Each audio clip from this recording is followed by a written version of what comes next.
Hello, Samay. Yes, you are audible. Thank you. Good evening, everyone. I welcome all the participants on behalf of Informal Webinar team.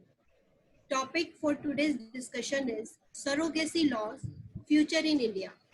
As you all know, surrogacy is an arrangement where a woman offers to carry a baby through pregnancy on behalf of a couple and then return the baby to the intended parent once it is born. For quite long, there was no legislation governing surrogacy in India. In 2009, Law Commission in its 228th report had recommended that surrogacy be regulated through suitable legislation. Surrogacy Bill 2019 was passed by Lok Sabha on 5th August 2019. The Rajya Sabha in its meeting held on 21st November 2019 adopted a motion to refer the bill to a select committee. Law Commission had recommended that only altruistic surrogacy be legalized and commercial surrogacy be totally banned, and restricted surrogate mother to a close relative. But Surrogacy Regulation Bill 2020 mooted for surrogacy by consent of a willing mother instead of a close relative. We may say the Surrogacy Bill 2020 is an ethical, moral, and social legislation as it protects the reproductive rights of a surrogate mother as well as protects the right of the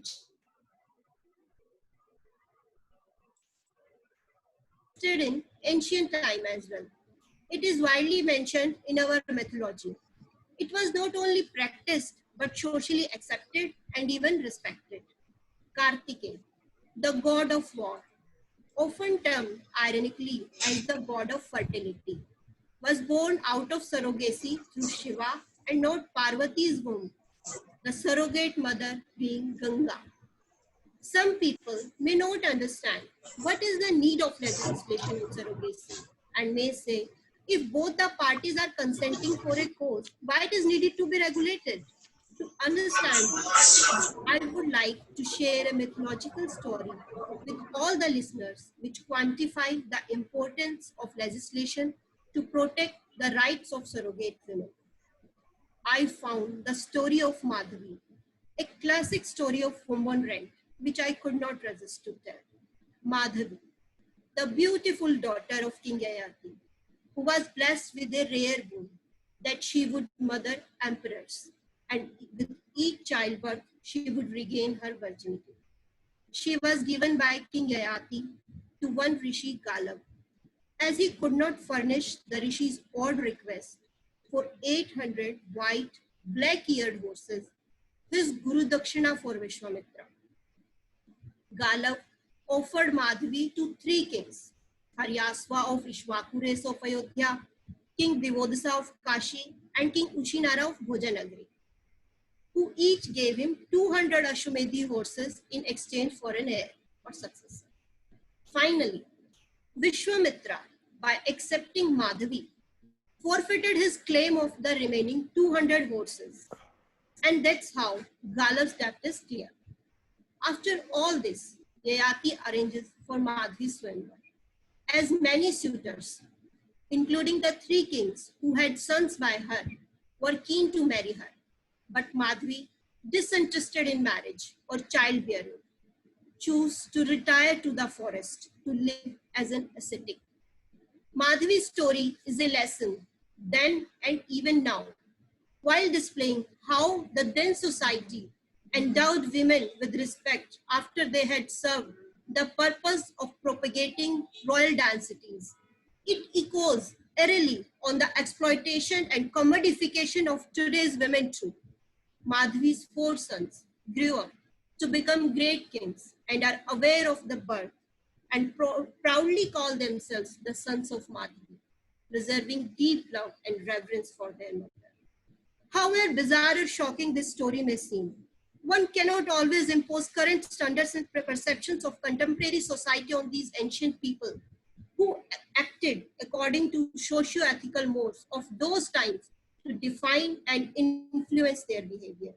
Madhavi herself recommends the solution to Ganav when he voices his dilemma, showing her consent, but later, by refusing to have her swambar, rejecting marriage, man, and the royal mansion for the wild forest instead, she shows her hurt, her protest, her disillusionment at the social and personal injustice meted out to her. Surrogacy flourishes even now, but preferably vastly to adoption of a child. But the next time, as we peruse through some high profile case, probably we need to think of that unknown, faceless woman, probably a modern Madhavi, who has agreed to sell her womb to some wealthy person or a celebrity. To understand the concept and future of surrogacy laws, we have been joined today by Ms. Gehna Vaishnavi, author of book Surrogacy, Medical Legal Issues. She did her LLB from Punjab University, LLM from Kurukshetra University, and is a practicing lawyer in Punjab and Haryana High Court. She is a panel counsel for Union of India and legal editor. I welcome our keynote speaker, Ms. Gehna Vaishnavi.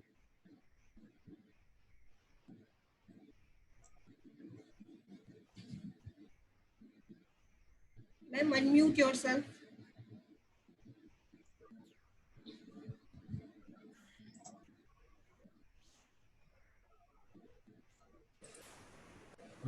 Speak up, Gana. Start. Okay, sir. Namaskar. Today the topic is surrogacy laws, the future of India. I'm grateful to the organizers in general, and in particular to Shri Pradamkant Dwivedi ji and Nilesh ji for giving me this opportunity and a platform for airing my views on such a multifaceted topic. Before I foray in future aspects of surrogacy laws, I would like to dwell briefly into the origin and development of surrogacy, which has led to the formation of present legislation. A family is one of the most basic institutions of human society. Surrogacy has changed that traditional role of parenting. Despite unregulated surrogacy in India, the legitimacy of child born was never an issue in this. It is important to remember when looking at surrogacy with a legal mindset that such arrangements involve real people with real emotions. The right of reproductive autonomy of an individual has been highlighted to be a basic aspect of right to life under Article 21 of the Constitution. The booming industry because of the assisted reproductive technology, the advent of the IVF, has raised hopes of many people forming a family from one's own flesh and blood. Infertility affects a substantial number of couples. So the contract of surrogacy became a source of tool for the fulfillment of such desires. The definition of family has definitely undergone change in the present times, and surrogacy in India had added another dimension to this. Now, what is surrogacy? Surrogacy is an arrangement often supported by legal agreement. A substitute woman who conceives the baby in her womb and then hands it over to the intended parents.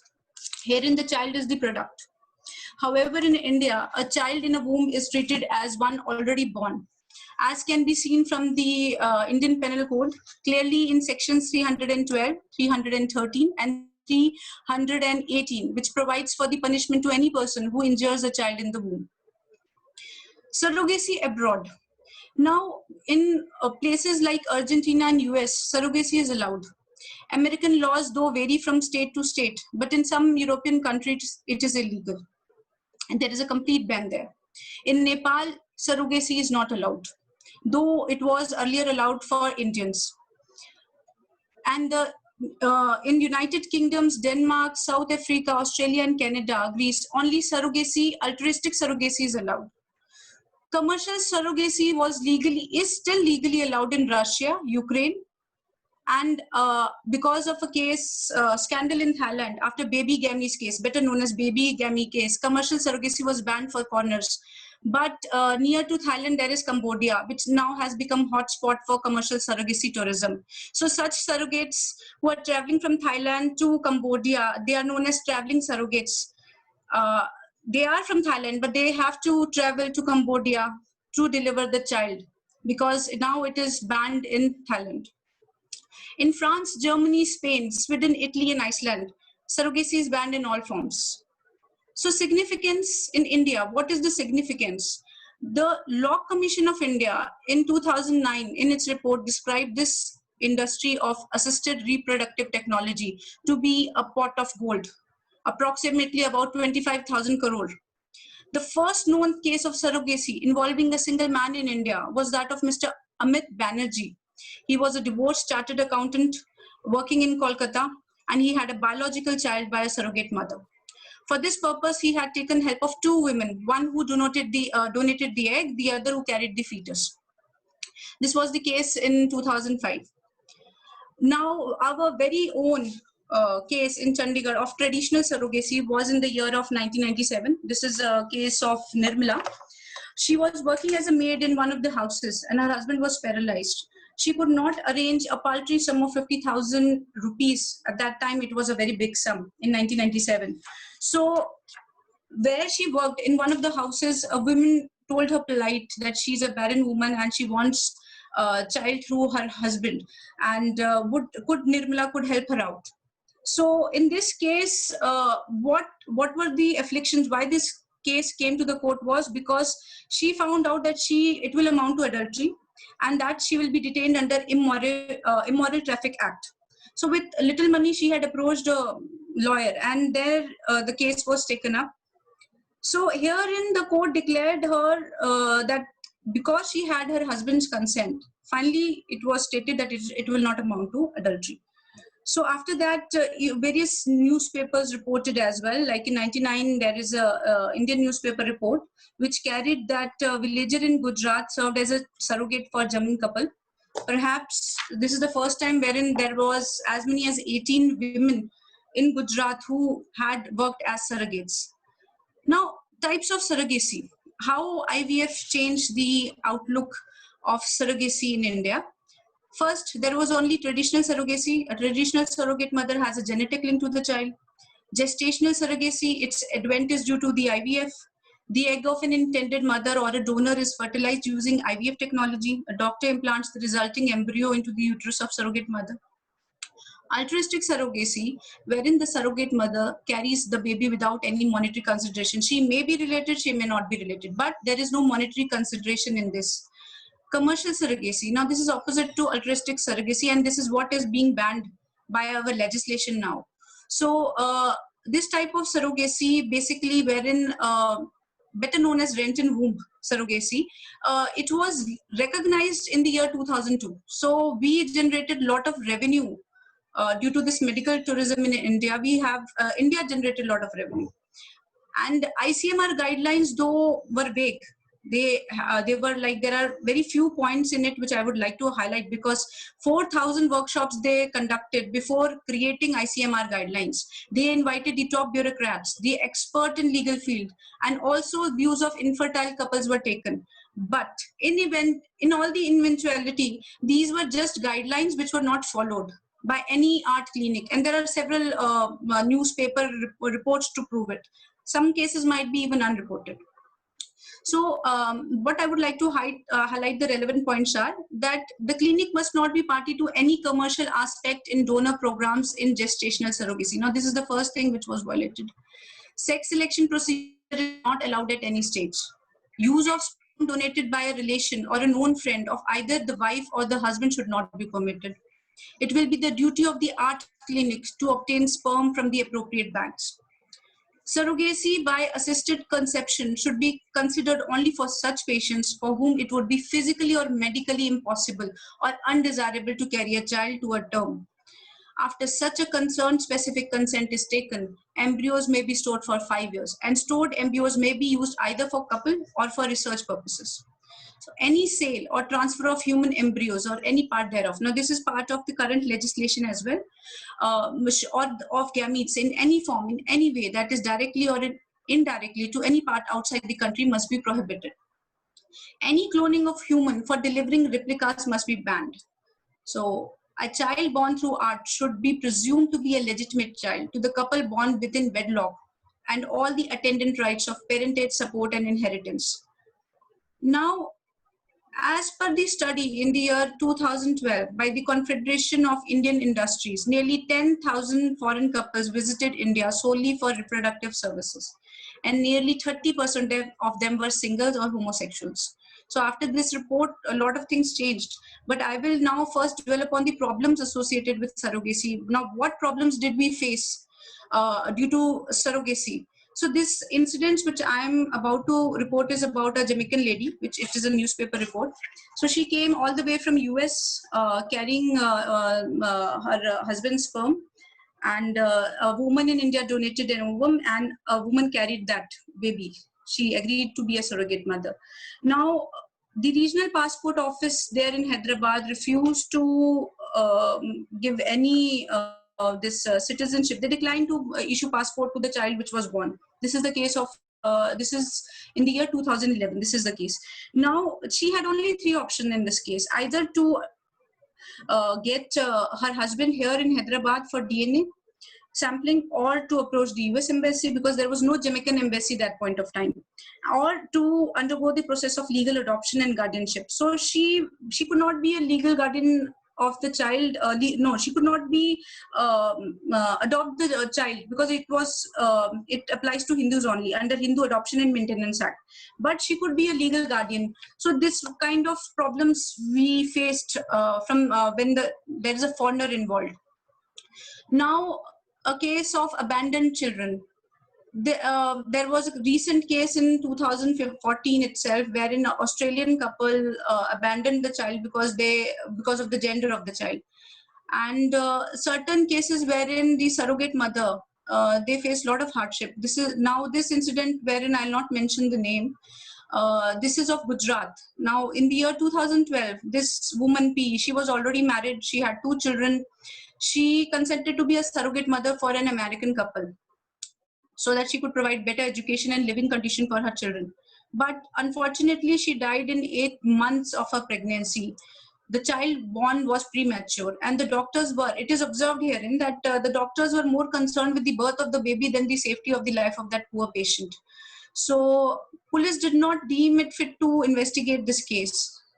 And there were the poor surrogate woman had bound herself with a self-harming contract, stating clearly that the concerned doctors and the intended parents are absolved of any liability.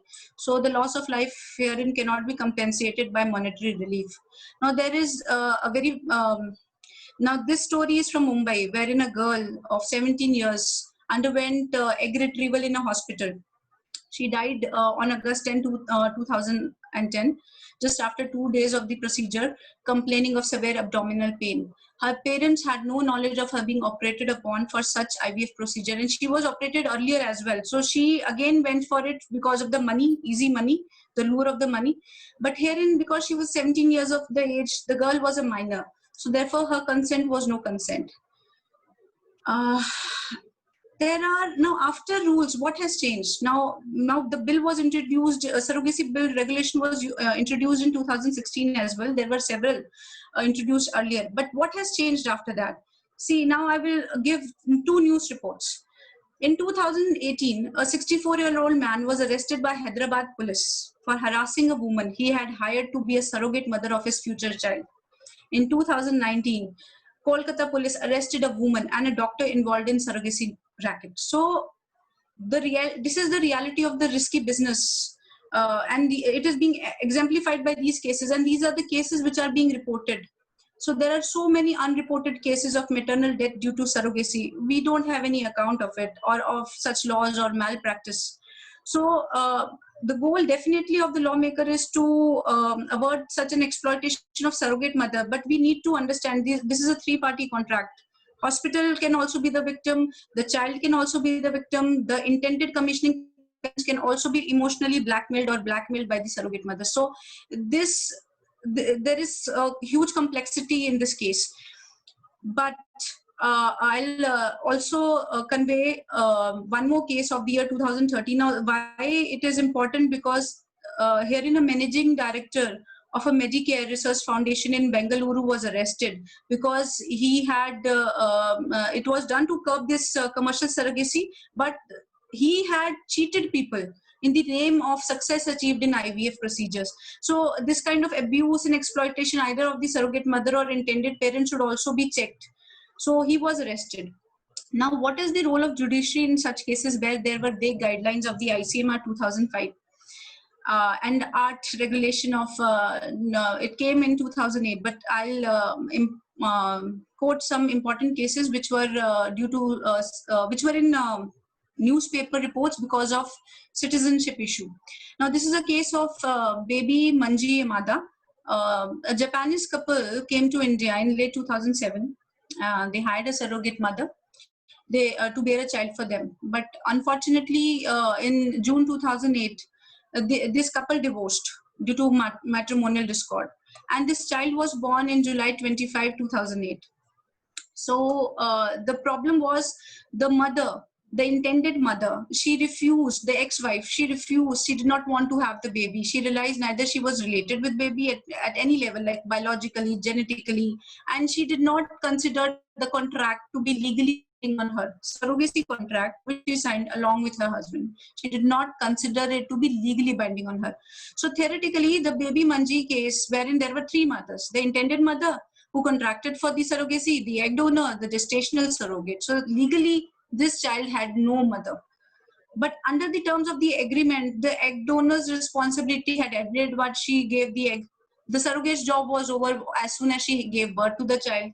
The surrogacy contract did not cover any situations like these, nor did the existing laws help to clarify the matter. So the story of baby Manji generated intense media coverage, and there was a public debate in India. But here in the Supreme Court, though not giving any validity to the surrogacy contract, nor under the Indian law, neither it ruled against it, but it allowed that the child be taken by the father. So the municipality in Gujarat issued the birth certificate in this case in the name of the father. So the child could be taken. So citizenship issue has been a very big in such cases where a foreigner is involved. Now, second case is of Carrie Ann Bolden case. Why this case is important? Because she came in 2009. She had an infertility issue. She came from Norway, where surrogacy was considered illegal. And when the surrogate was implanted with the embryos, resulting in the birth of the twins in January 2010. The citizenship was not given by Norway. Now, these infants who were born to a surrogate mother, she tried her level best that Norway should grant citizenship. But what are the rules of Norway? Norway says that a Norwegian mother or a Norwegian father can be the one to whom we can grant. If their parent is a Norwegian, we can grant the surrogacy. We can grant the, not surrogacy, we can grant the citizenship. But the surrogacy agreements therein in Norwegian country was not binding. So this issue it became very critical for them. So they had to be granted Indian citizenship. Then came the adoption process. So this unregulated international surrogacy practice stops when this legislation comes to the fore. Jan Bala's case is also one which was in media's highlight. I think I will not dwell much upon it because it will take a lot of time. But what I will highlight is that Union of India had approached Supreme Court of India challenging this verdict of the High Court, wherein the children were considered to be Indian citizens so that they could be allowed. So the Solicitor General here stood steadfast in his argument that child born to a surrogate mother cannot be provided Indian citizenship. So that's why this was given media highlighting, because German authorities did also refuse visa. They said under German law, we do not recognize surrogacy. So we do not recognize these children as citizens of Germany. So herein again, Supreme Court came to the rescue of Jan Balas and Suzanne Lohard, who underwent the inter-country adoption process under the aegis of CARA. That's how these children were granted exit permits to the twins to enable them to travel to Germany, paving the way for the twins to obtain German citizenship. So it was not easy. So there is one more case of 2009, wherein an Israeli gay couple, they entered India, they became parents to a child with the help of Mumbai-based surrogate. And then subsequently they, because in Israel surrogacy is not legal, it is considered illegal, and they refuse to even allow any paternity test to even initiate any process of Israeli citizenship for the twins. So this has been a problem. Now Israeli parliament debated about it, the prime minister had to intervene. So ultimately, on an appeal to the district court, a DNA test was done to establish whether these Yonatan Omargeh were the fathers. And once it was established, then they were allowed to return with the twins to Israel.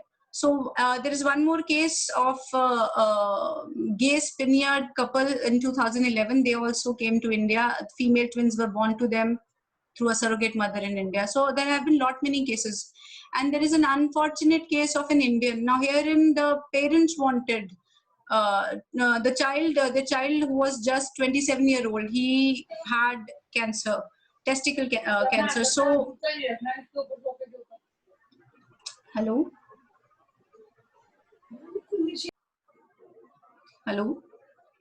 Yes, Jana, go on, please. Okay, so this is a unique case of the elderly couple in Kerala who wanted to beget the grandchild from their dead son. So their son, who was 27-year-old, he was suffering from cancer, testicle cancer. So the elderly couple in their late 50s, they hope to get surrogate grandchild through ART. They asked the court to clear the way for the couple to get the access to the semen. But now, what were the formalities which they had to go through were all determined in that court order. And apart from that, they were just given 3 months time to complete the formalities to receive the semen. So it was allowed. But at the same time, you see the pain in the eyes of this elderly couple. They had to sell their land. They for procuring the semen, to arrange a surrogate, and it was around 10 to 30 lakhs they had to, apart from that, it was a hefty fee for the procedure which was involved in all of this use of our assisted reproductive technology. So our own court had decided a case of a Sudanese nationalist here, Shilabadin. He was a bachelor. He had come to India in 2013. He aspired to become a single parent through surrogacy. And then the courts, because the guidelines which are now not effective, they are withdrawn. MHA guidelines which were issued in the 9th July 2012, limiting the facility of surrogacy to only married couples, it came to the rescue.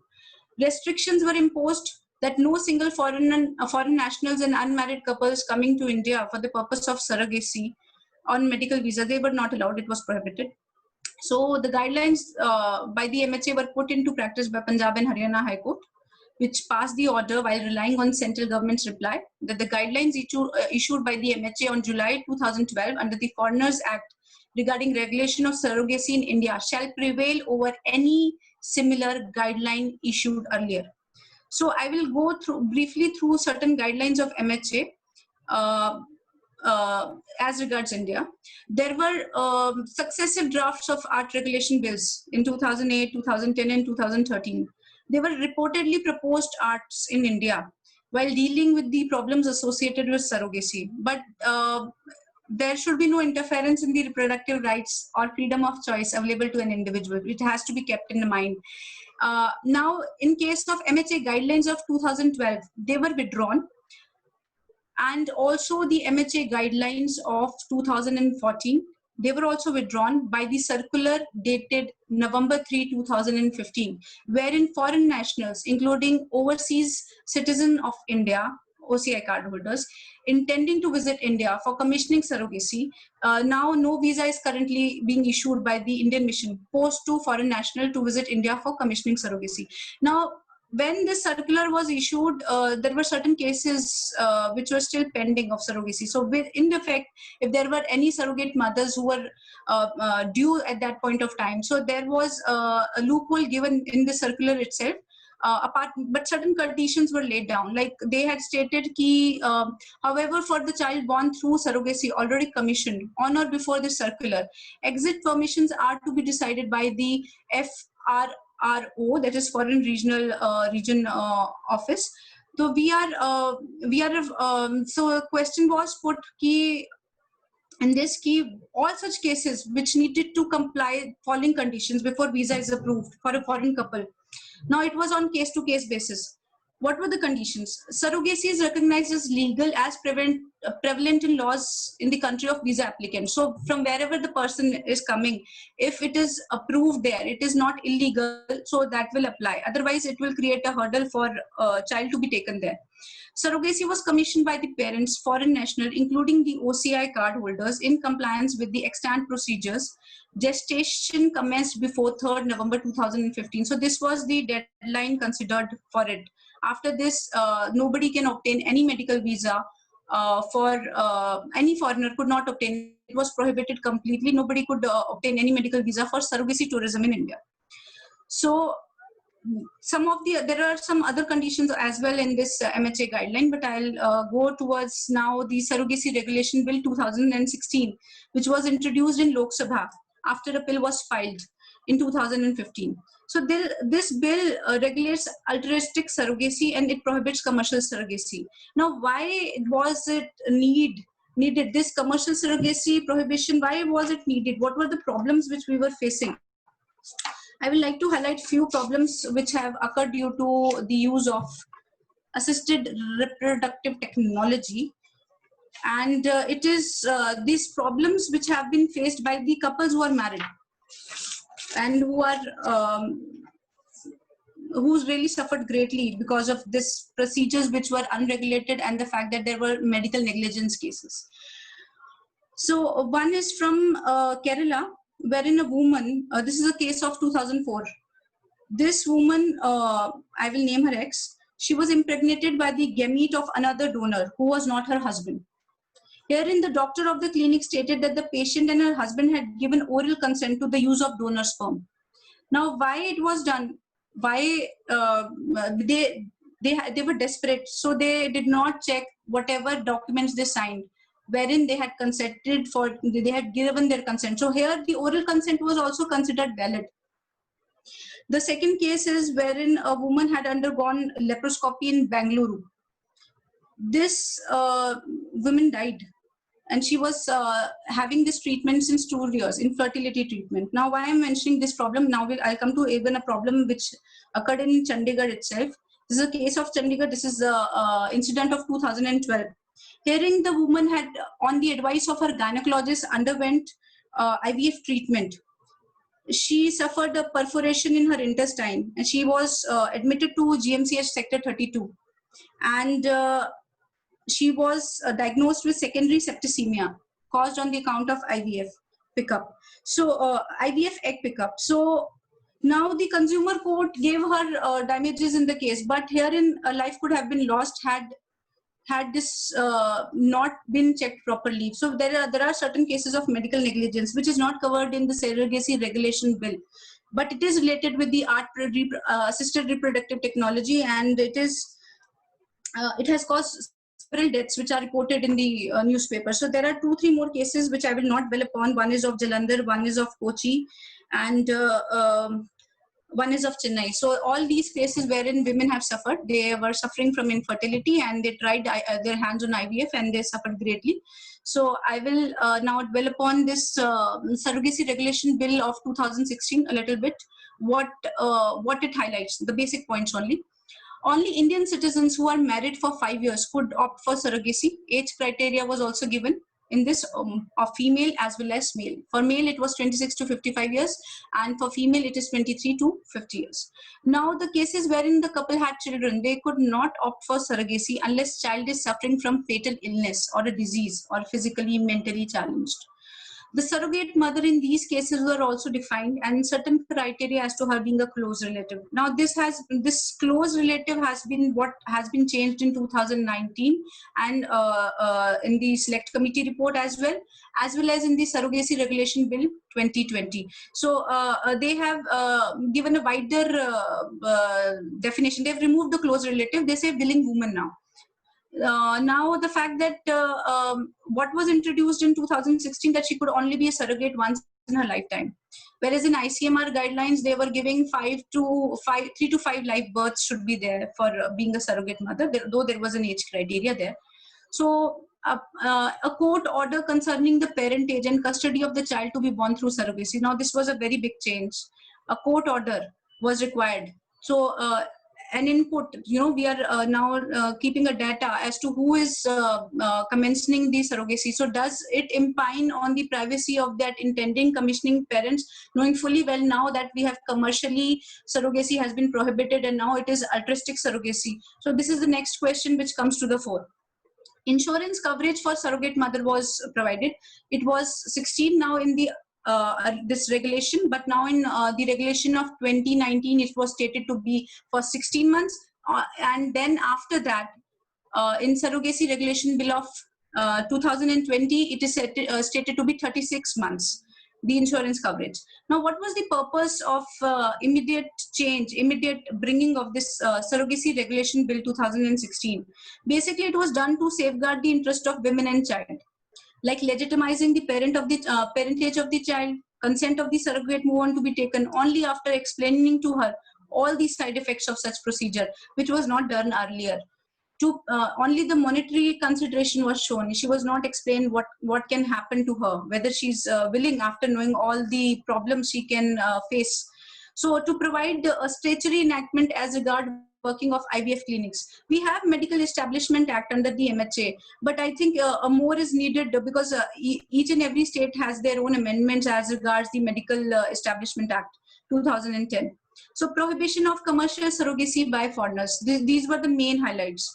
Now, it was amended in the year 2018. In this, the consent was given wider term by providing if she has given an informed written consent, she still has an option to withdraw her consent before the embryo is implanted. So even after giving her consent, she had the right, even before embryo is planted, she could withdraw. And also insurance coverage should be provided for this. I've already conveyed 16 months, which was changed now in the present surrogacy regulation bill of 2020. It is made to 36 months, covering even the postpartum delivery. So now when we come to surrogacy regulation bill of 2019, which was passed by Lok Sabha on 5th August 2019, this was referred to select committee comprising of 23 members of Rajya Sabha on a motion adopted by the House on 21st November 2019 for the examination of the bill. Now, select committee has given report. I have already stated that select committee recommended that the close relative clause should be removed. Any willing woman should be allowed to become a surrogate mother. It was strongly backed. It strongly backed the ban on commercial surrogacy because it will open Pandora's box again. We are trying to limit the fatalities here. It has also recommended that the divorced and widowed woman aged between 35 and 45 years should be able to get a single commissioning parent. They can become a single parent. It has emphasized the, so this 5-year waiting period for the childless married couple. Now this has been taken off in the current surrogacy bill of 2020 because there should not be a wait in case they don't need to prove their infertility. It's already there and there should be no certificate for it. People suffering will not opt for such a expensive method for getting a child. So these were few of the highlights of surrogacy bill 2019, but it did not include, the con was it did not include any singles, either men or women, in the definition of commissioning parents, so which was there earlier. Anyhow, under the National Registry of Assisted Reproductive Technology, clinics and banks in India, as per the ICMR, there are around 517 clinics, so which are registered. Now, I will briefly highlight the surrogacy bill of 2020, what it is about to do. It is, first of all, it explains the stand of the government of India to control any such exploitation in the name of medical tourism by foreigners. And the reason for forming a national board, it is to regulate the surrogacy in India at the central level as well as the state boards. They are created to regulate it. Now the bill has, which has been examined by the select committee, tabled by the Rajya Sabha, they propose these penalties for stringent punishment for sex selection and sale of the human embryo and gametes. around so for such unlawful practices they have given certain offenses and penalties which may range from 10 years or with fine of 10 lakhs. So with this I would lastly discuss what I basically feel, what are the points after discussing all of it. I would like to tell my views on it. Surrogacy law does not in any way, according to me, affect any right to livelihood of any clinicians or medical practitioners. First, the bill affects the reproductive rights of women, which I think to some extent it is very intrusive. Because right to life enshrines the right of reproductive autonomy, inclusive of the right to procreation and parenthood, which is not within the domain of state, warranting interference of the fundamental rights. It is for the person and not the state to decide the modes of parenthood. It should be the prerogative of persons to have children born naturally or by surrogacy. So this is one of our fundamental rights. So I don't think anybody can take that away. It is guaranteed by our constitution. Infertility should not be the mandate to undertake surrogacy. This violates also the freedom of choice which is available to citizens. Now, earlier we have seen from an example that singles in India could have a baby from a surrogate and it would be considered legitimate, but now the same is prohibited. Recently, this business, like I will say, not in context to India, we are having many fertility issues problem now. Young girls are also facing a lot of problems. So this case is out of context, but I would like to convey.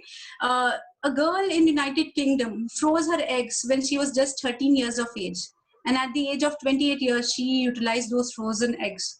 So whatever may be the reasons, we are heading towards a revolution, we are heading towards new thoughts. So apart from our customs and keeping in respect with our constitution, knowing fully well basic criteria in this should be that the woman and the child and the intending parent, commissioning parent should not be exploited.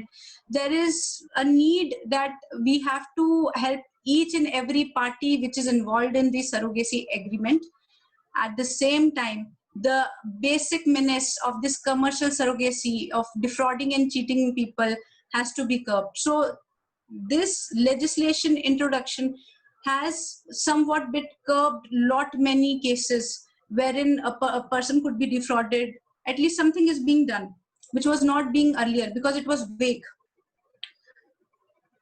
With this, the only last thing I would like to say is that database should be definitely formed and collected, but it should remain confidential. It should not be something which should be with each and every one.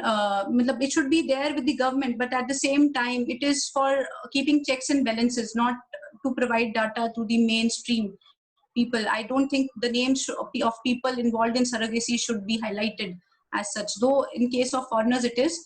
But this is with this I close my views and this conclusion of the chapters as regards surrogacy.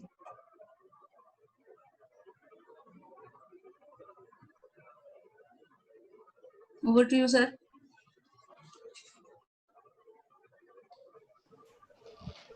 Thank you, ma'am, for a wonderful session. I think Ruchita Bhavi would take over now, please. Okay. Thank you, sir. Thank you, Ms. Kehna. It was very informative session, but before going towards the vote of thanks, I would like to ask queries. Whosoever having queries can ask the questions. Those who are having any questions can raise their hands or ask the questions directly. Can I ask a question, please? Yes, please.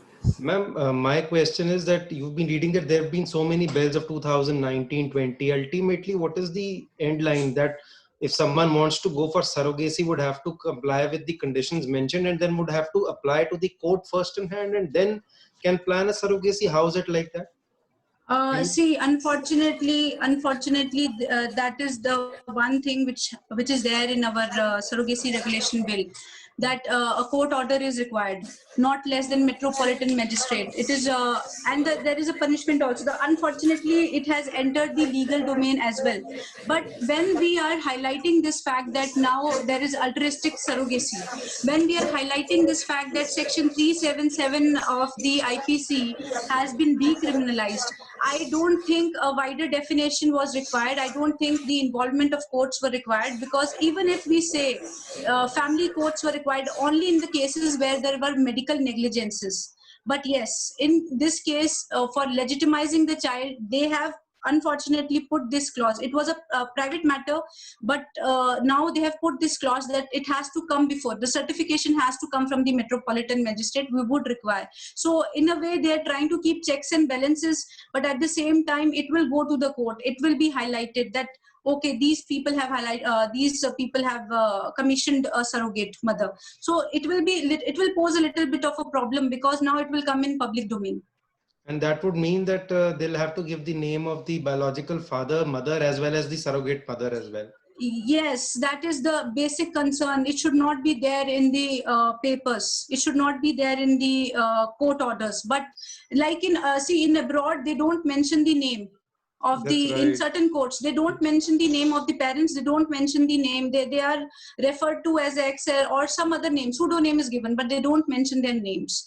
Because there's another issue. For any medical reason, it may not materialize. The surrogate mother, intended surrogate mother, may not be able to, conceive. So one may look for another, then again obtain a permission. So that is a very yeah, because you need an order, parentage order. That's why it is going in the domain of court. Plus, you are trying to keep a check on people as to who all are being involved in this. So the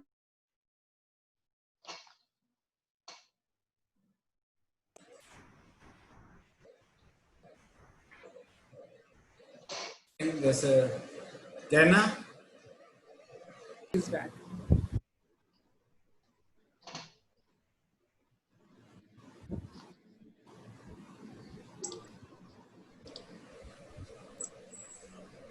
Yes, ma'am. You can continue. You can continue. Yes, so since now Article 21 guarantees protection of life and personal liberty to all the persons, and when Section 377 has been decriminalized, this also issue will come before Supreme Court, that why the same-sex couple, Indian citizens, cannot become parents through commissioning a surrogate mother. Why? So these are some of the it will be coming soon, I guess. These are the legislation going to face such kind of problems. Medical negligence is there. Many things are there. So surrogacy will face in India is going to face a harsh backlash from the medical fraternity as well, because it turns out we are affecting their livelihood, as stated. So they want commercial surrogacy should not be banned.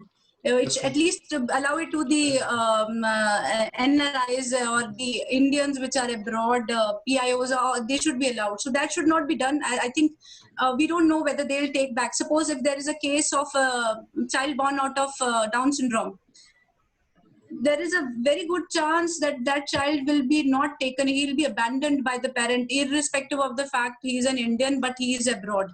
If he comes, if it is allowed. So how we will make such person liable? So there are few of these questions which have to be answered before this bill is passed. It is approved, but it has to be notified if certain amendments can be made. These As you said, technically, surrogacy tourism has come to an end because only an Indian citizen is eligible. That's right. Person coming from abroad cannot have a surrogate child. Suppose a US couple wants to have a surrogate child from a mother over here. Can they do that? Sir, it was allowed earlier. So it was recognized. It was allowed earlier. Now it is not so. As per the surrogacy, as per the MHA guidelines, now it is not. MHA guidelines apply. MHA guidelines circular 2015 apply till this. Certain guidelines apply, but ICMR guidelines were voluntary. That is the problem. They were voluntary. They did not make anybody accountable for the actions. whether the art clinic, whether it was the surrogate mother, if she is blackmailing, suppose the intending commissioning parents, nobody could do anything at that point of time. So surrogacy agreement is being legalized. At the same time, we are keeping it to our home only. We are keeping it towards India only. We don't want people from outside. So the MHA guidelines of Circular 2015 do apply till date. And apart from that, this surrogacy regulation bill of 2019, which was tabled before Rajya Sabha, they gave their the committee report. They have given a very good extensive report, but there are certain loopholes in that also. I'll dwell upon it later. Surrogacy regulation bill 2020 does keep check and balances, but it is not enough. We need, obviously we need medical practitioners, obviously we need the law ministry, people from legal fraternity, but we also need the views of those couple who are involved in this thing. So that is not being done. So this study was done by the Rajya Sabha Select Committee, but as such, it keeps on evolving. ICMR guidelines, there were 4,000 workshops done. Even then, it could not be, nobody was held accountable. So now in this case, they have also conducted some workshops. So it is a self-evolving law. It will eventually, take its space. We have taken a lot of time in trying to impinge and infringe the privacy of an individual. I mean, this was a private matter. We have infringed into that. If you see right to life, it does give a right to reproductive autonomy as well to the couple. So we have infringed on that because we want any sort of exploitation to be controlled. We want it not to further escalate. There are so many scandals, I mean, even in abroad and even in India. So in order to stop that. Right. Thank you, ma'am. Thank you so much. Any other query? Yeah, ma'am, I have a question. Please. Will there be any difference in the rights of a child born out of surrogacy and a natural born child? Sir, I have already conveyed regarding that at the start of my lecture. The rights of the unborn, we recognize them in India. We recognize them under Article 42, Article 39 ENF.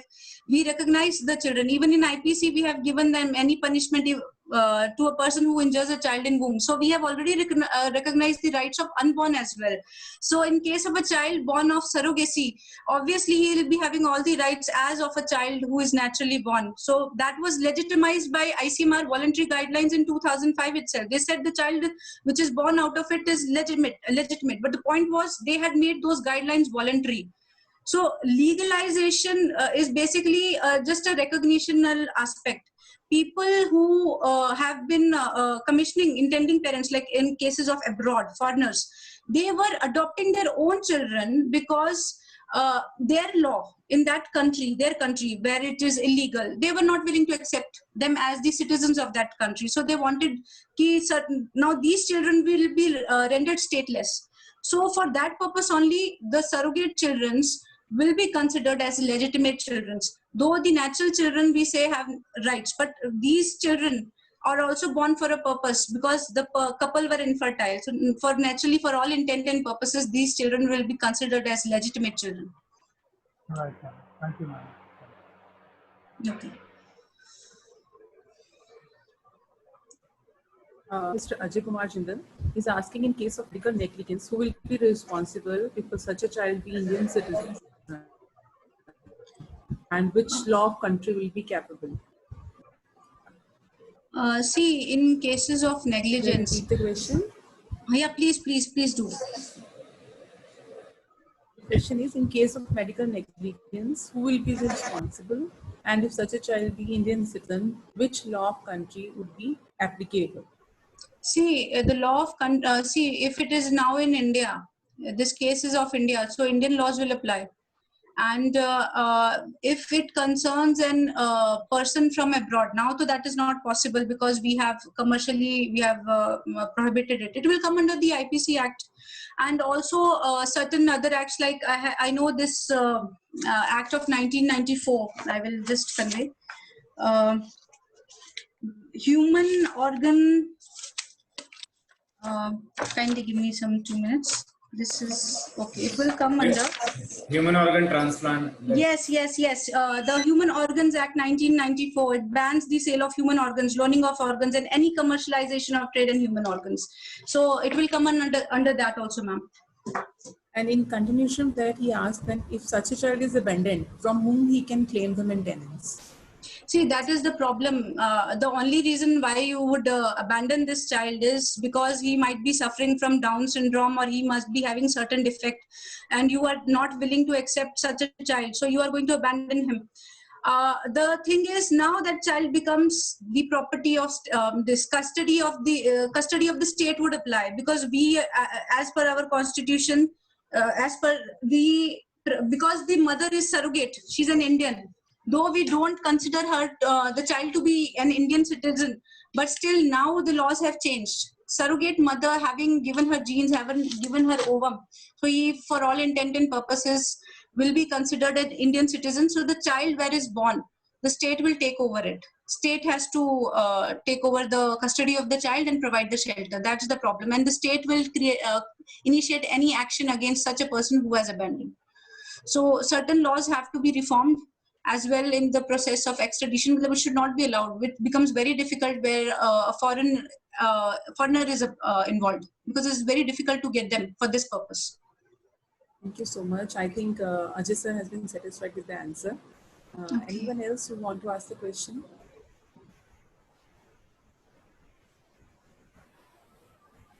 Hello. Hello. I'm Aseem Agarwal. Can I ask a question, please? Please, sir. Carry on. By all means. Hi, Diana.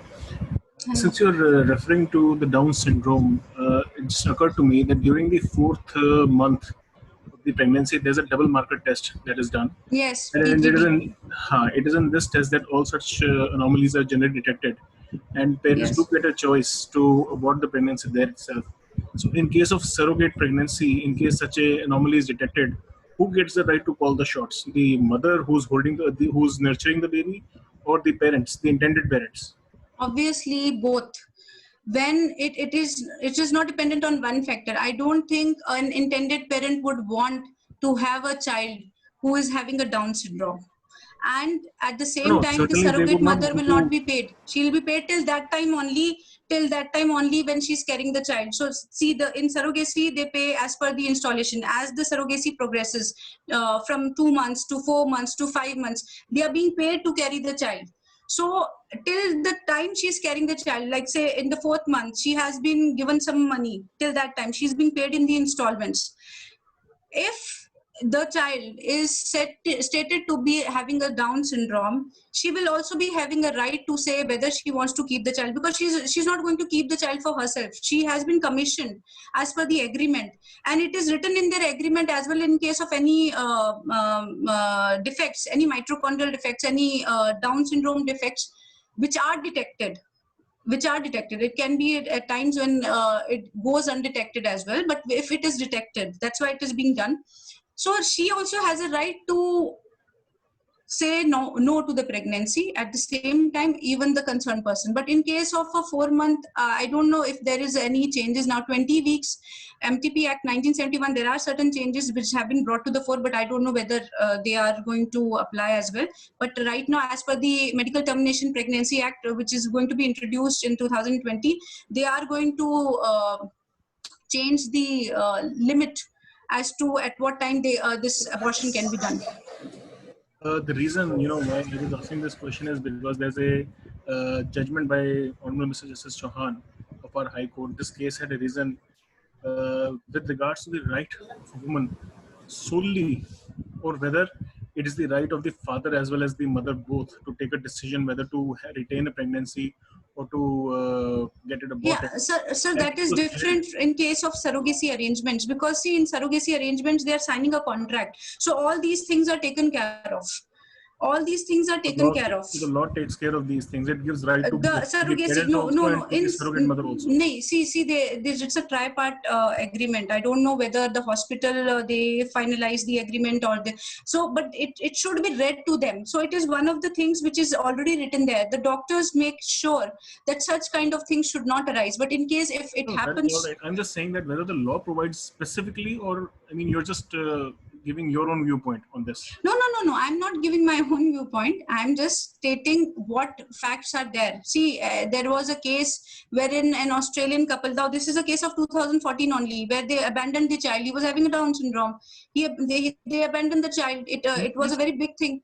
It was here in India. Yes, it is an Indian case. So that's why I'm telling. It is the surrogacy agreements cover all these things in terms of it. So now they abandon. Now who is liable in this case? So that's why I said these things get covered in an agreement. When there is a surrogate mother, how much say will a surrogate mother have? She is doing it for a certain sum of money. So as the pregnancy progresses, she will get the money in installments. She'll get her money. If there's a Down syndrome, they will terminate the pregnancy. She will be conveyed. Now, since the child is having certain problems, we don't want. The intending parents will say we don't want it. So obviously he aborted. Surrogate mother have a say in this. She would also not want to carry a child who is having a Down syndrome. So the only thing is the Medical Termination of Pregnancy Act, now they are trying to extend the weeks for which the abortion is done. Earlier, 4 weeks, now they want it to be, the weeks should be stretched further. I think around 20 weeks they are saying. So this is what, this is a vague idea I'm giving you. I've read about Medical Termination of Pregnancy Act. So this is in the anvil right now. And in case of already a husband and a wife, I suppose, it has nothing to do with this agreement. When Medical Termination Pregnancy of Act, the Medical Establishment Act of 2010, everywhere, and in surrogacy as well. It has taken us a lot of time to even develop these laws. And still there are certain loopholes in it. So it will take us a lot of time, because see, even if I'll give my point of view right now, then under Article 23, this is considered, surrogacy is considered as a forced labor. So there are points which are conflicting it, there are points which are favoring it. So the laws. So there are pros and cons for both. So you are infringing the right of a person when you are saying कि you will not allow, suppose willing की जगह अपने close relative के, so you are limiting a person's surrogacy arrangement. So lot many things are there, sir. Surrogacy laws are evolving, and so are we. And it is just in the anvil. Let's see how it gets evolved. We have to further find out ways that any loopholes which we have gets plugged in surrogacy. No, that is absolutely right. And not they say that law and society, they must evolve together. So it is not just the law, but also the society which is in the infancy stage concerning surrogacy. Yes. As far as surrogacy is concerned. Yes. Both have to grow together. Okay, sir. That's right. Continuation to the earlier question by Mr. Jindal, he is asking that if the child is normal, whose property he will inherit? Sir, see, here we have to understand one thing, that in surrogacy the child is a commodity. So when he is taken by his parents, obviously he'll inherit the intending commissioning parents' property. He gets all the rights from the intending commissioning parents, because they are the ones who paid a hefty sum for that child to be born. And the surrogate mother is just giving her services, nothing else. So she is only in the picture to deliver the child. She's there for 9 months to so that the child be born. She's being paid for her services, and then it goes back to the intended commissioning parents. So they are the ones who have to take care of that child. That's why we are trying to, it should not be commercial surrogacy, and it should strictly be altruistic surrogacy. If people in India, infertile couples are really required, it should be an option for them. It should not be taken away from anybody. It should be right. But why we are plugging the commercial aspect? Because though it does affect little bit livelihood of our medical fraternity, so they say. But the thing is that it also nips in bud many problems, like in cases of children who are abandoned by their parents, or if we all know that there are certain cases of pedophiles which were found in Goa as well and everything. So these children who are taken away from here also, they are not safe. Though born to an Indian, they don't have Indian citizenship. This is purely personal matter, but still they were somehow the reasons why India was the reason why they were born. We did not regulate our laws. We did not take care of it. So now they are being taken from here, and what kind of a life they will have there, It's solely dependent upon these intended commissioning parents. So that's why I wrote in my book that there has to be a psychiatric evaluation of such people who come to India. What is their background? We have not been checking their background. Are they these people are having a good family background? Are they having a good job? Will they be able to take care of such a child who is actually their product, commodity? They have hired somebody's service to have it. Thank you so much, Hena. I think Padam sir wants to ask a question from you. Please, sir. Yeah, Gena, you spoke very well because it was a new topic to us. Even I have not never did my homework for this topic. Thank you so much, sir. What I could gather from your lecture and the bill you sent me on WhatsApp and which I have circulated to all, Okay, sir. there is some mention of regulation on the donor eggs. So they are being Yes. regulated by the proposed act or the bill. But we know that there are so many clinics. Yes. This ART clinics. So these clinics are helping couples coming from And yes. without any knowledge. So these things are happening. So is there any provision? Because I could not read the entire thing. Is there any provision for regulation of such clinics, or if any action can be taken against them under this proposed act? Sir, yes, sir. I spoke about Medical Establishment Act, which is actually provided by the MHA. In Punjab, it has been actually amended. They wanted a state amendment. So right now it is not applying. The medical fraternity here, they are lobbying against it. So if this comes into force, this Medical Establishment Act, which is finalized in the year 2010, it is already applicable to union territories like Chandigarh and in certain areas of Uttarakhand and certain places. So if it comes up, we will be able to. In surrogacy, obviously, they have to register the clinics. But if this medical establishment come out, we will be able to. They have to register with this body. They have to even regulate their own prices for each and every medical service they provide. It nothing to do with just with surrogacy, with each and every aspect of any medical problem. So if this comes into force, this Medical Establishment Act, I think I have a copy of it. I will just briefly, if sir, you may give me some time, I will just see what I have written about it. But this act does not speak about any punishment to such clinics. No, those sir, actually punishment part, penalty part is in Surrogacy Bill Act itself now. So the only thing this Medical Establishment Act does is it keeps a data of the pricings of the medicines of each and everything of what is being done. So in Surrogacy Bill itself, they are saying ki you have to maintain all the forms and data. Now the case of Vanita in Chandigarh, why she won the case before this consumer court for deficiency of service? Because that concerned clinic, not for the medical negligence, she had not kept that medical forms of that concerned person. So that's why consumer court said nothing doing. You are there is deficiency of service. You are liable because you have not. They are supposed to, as per Medical Council Act 1956, I suppose, they are supposed to keep the data, whatever forms, whatever medicines have been given to the concerned person. So in this case, that was not done. So we have consumer court, we have criminal courts for it, and surrogacy has already penalized it. So it can come before the courts. Medical Establishment Act mainly regulates how these hospitals and clinics will function. So right now, sir, I also stated one more thing about ICMR, stating properly that there are around 517 registered clinics of ART.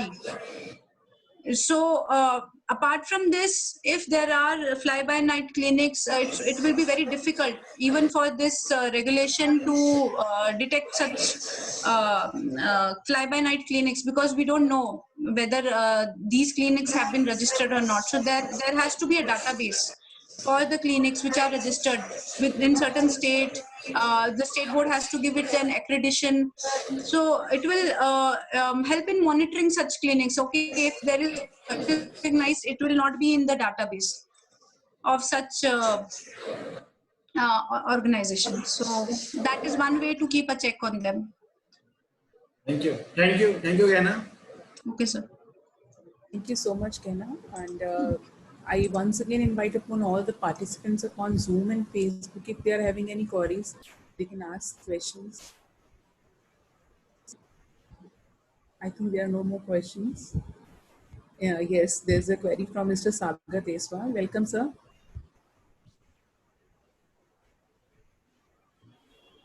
Yeah, hi everyone. I joined a bit late. My apologies for that. So I missed the first part. In any case, I was just listening to you, and it's the whole purpose of the bill is that on one hand it is saying that it should not be used for a commercial purpose, and second, on the other hand, all these everything with regard to surrogacy will be in a way contract based, right? So a contract between three parties, that is the parents and the surrogate mother. So on one hand, the law is saying it should not be commercialized. On the other hand, there is no cap as such. Probably the amount of money, as you rightly said, I got the amount of money will be paid. Yes, I understood your question, that it sets no rule as to how the compensation a surrogate mother can get. What is the basic criteria? That is why I talked about Medical Establishment Act 2010, which is applicable in certain states and UT, because it is going to cap the pricing. See, apart from register, this act was formed because with this act, they are going to register all the hospitals in certain states. Now, Punjab has got its own state amendment in the year 2012 and now in 2019, but it is not applicable because there is a lobby of medical fraternity which doesn't want that act to get passed, because it will curb the pricing in private hospital as well. See, in comparison to the government hospital, private hospitals can charge anything, any sum for any medical service. So when it comes to government, obviously low cost relative pricing, people would prefer government hospitals, and we find there is a lot of influx. So to regularize the same between a private and the government, so that is why this Medical Establishment Act 2010 is coming. So it will also include the surrogacy and IVF clinics. They also have to register. They have to also put their pricing before the people, so that there can be little bit of transparency as to what you're paying for. There should be no hidden charges. So that's fine. But in case of surrogacy, I got your question. You are saying there are no set of rules about the compensation to the surrogate mother. There is no protocol. So yes, that is the lapse which this surrogacy bill does not provide. It does not question it. So it is solely between these three people: the hospital as a party, the doctor, and the concerned commissioning parents. So yes, it is there. So that cap is there definitely, but as we are discussing that. Yeah, I told you about the Medical Establishment Act 2010. Yes, so it will change. It will change everything.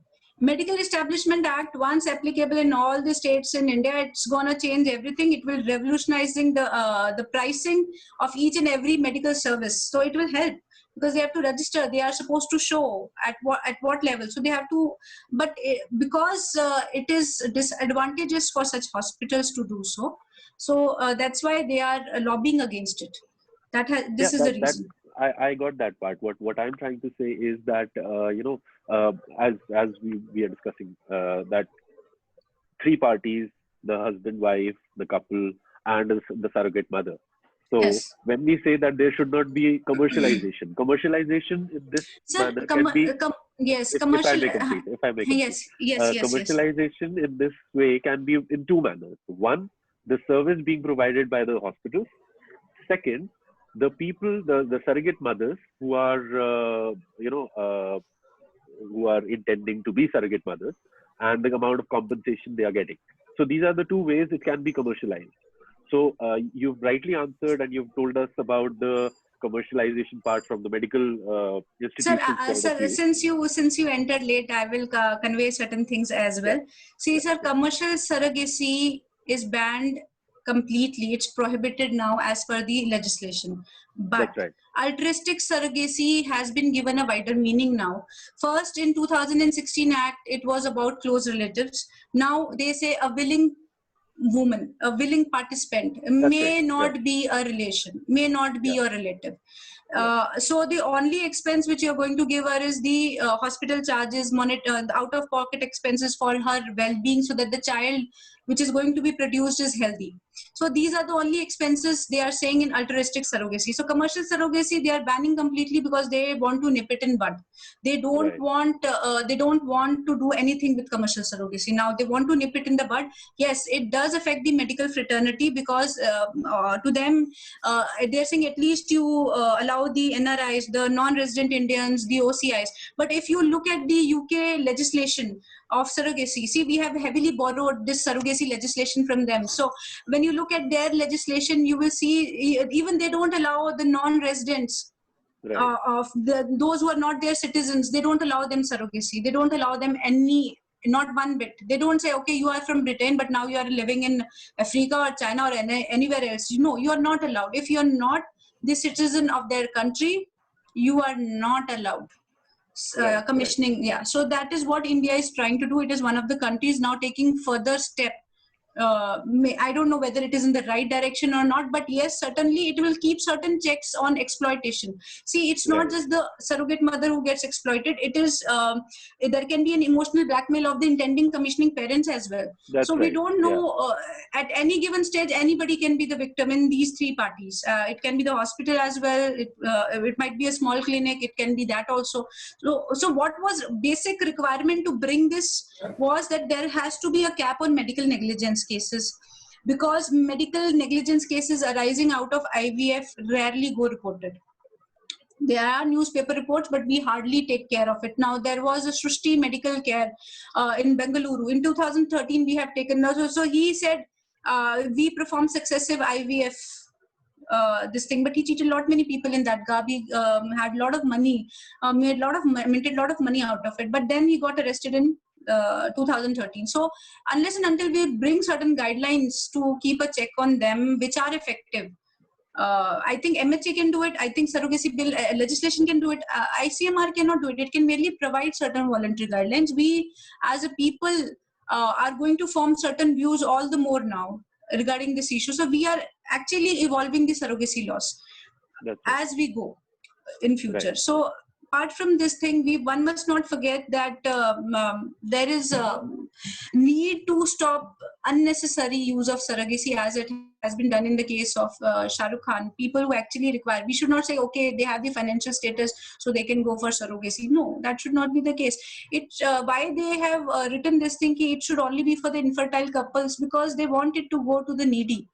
The person who is desperate to have a baby. It is out of desperation that this law has come. This law is being formed, but it has to protect those people whose interests actually lie, not people who want a fashion surrogacy out of it. Okay, I got one more child, I did it through surrogacy. It's not a fashion statement. Right.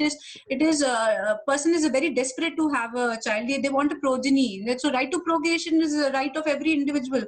So any person who is having a problem in terms of infertility and they want to opt for it, they should get it without the expensive treatment. Okay, it will become expensive for you just because we have prohibited commercial surrogacy. So that Medical Establishment Act can put a cap on it if there are appropriate guidelines in it. Sure. Thank you Thank so you. much, Kehna. You know, the best and beautiful things in the world cannot be seen or even touched. They must be felt by heart. And thank you is one such prayer among them. So, moreover, I deem it a great honor to propose the vote of thanks to our distinguished speaker, Ms. Kehna Vaishnavi, for enlightening us on the new medical emergence, that is IVF, which is the need of the prevalent problems of couples who are having fertility issues. So you have taken the topic very well. As surrogacy, isn't in such kind of arrangement. For that, the legal agreement is there.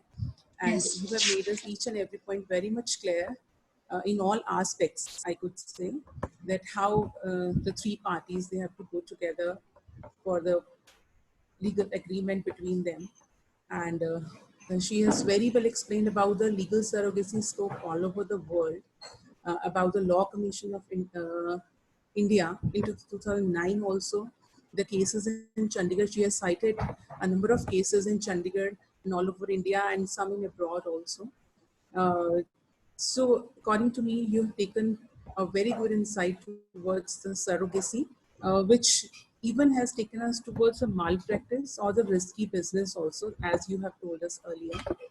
About, you have told very well about the victims, about the citizenship issues, and the latest bill upon surrogacy, which is the Surrogacy Regulation Bill 2020, which helps us to control the medical exploitation of the tourism and the reproductive rights of the women, etc. So not citing more, I just want to thank you. It was quite informative. It was very new topic, which is, and definitely it will be having a future in India also.